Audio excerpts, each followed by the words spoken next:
অবশেষে তীব্র সমালোচনার মুখে ঢাকা ক্যাপিটালস একাদশ থেকে বাদ পড়লেন লিটন দাস।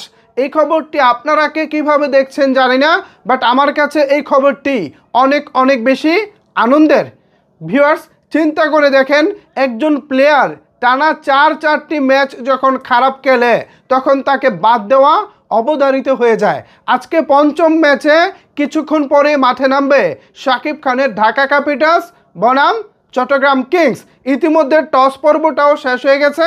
চট্টগ্রাম কিংস টসে জিতে শুরুতে বোলিং করার সিদ্ধান্ত নিয়েছে এবং একাদশে জায়গা হারিয়েছে লিটন দাস।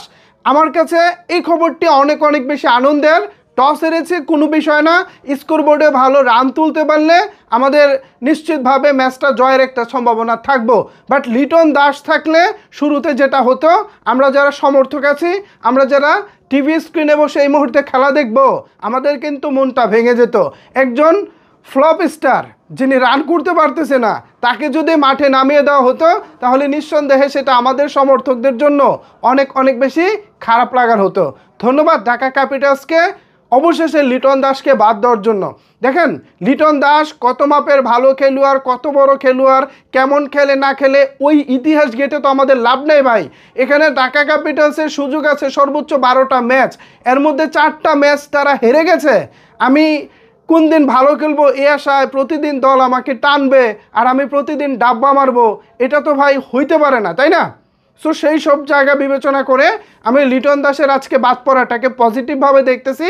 এছাড়া টসে হেরেছি কোনো সমস্যা নাই, আমরা চাই জেসন রয় থেকে শুরু করে ওপেনার হিসেবে যারা নামবেন তারা আজকে অন্তত ভালো ব্যাটিং করবেন।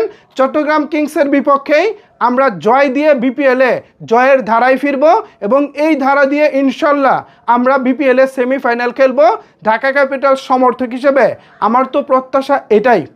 আমি চাই ব্যাটসম্যান যারা আছেন তারা শুরুতে পিচে নামবেন, তারপর হচ্ছে একটু দেখে শুনে খেলবেন, সেট হবেন, তারপর আমাদের জন্য ভাইটাল একটা স্কোর বোর্ডে দাঁড় করাবেন।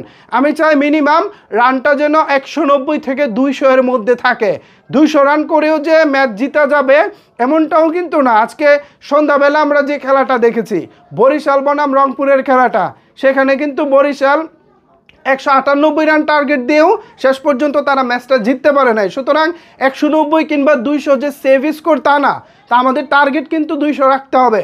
200 যদি আসে, অপোনেন্ট হিসেবে যারা ব্যাটিং করবে তাদের মাথায় একটা প্রেশার থাকবে, শুরু থেকেই তাদেরকে মেরে খেলতে হবে। মেরে খেলতে গেলে আপনারা জানেন যে আউট হওয়ার সম্ভাবনা থাকে।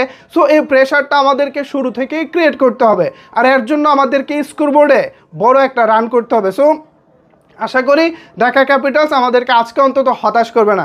ভিউয়ার্স, লিটন দাসের বাদ পড়া এবং ঢাকা ক্যাপিটালস শুরুতে ব্যাটিং করা, এই সব বিষয়ে যদি আপনাদের কোনো কিছু বলার থাকে তাহলে অবশ্যই সেটি নিচের কমেন্ট বক্সে জানাতে পারেন।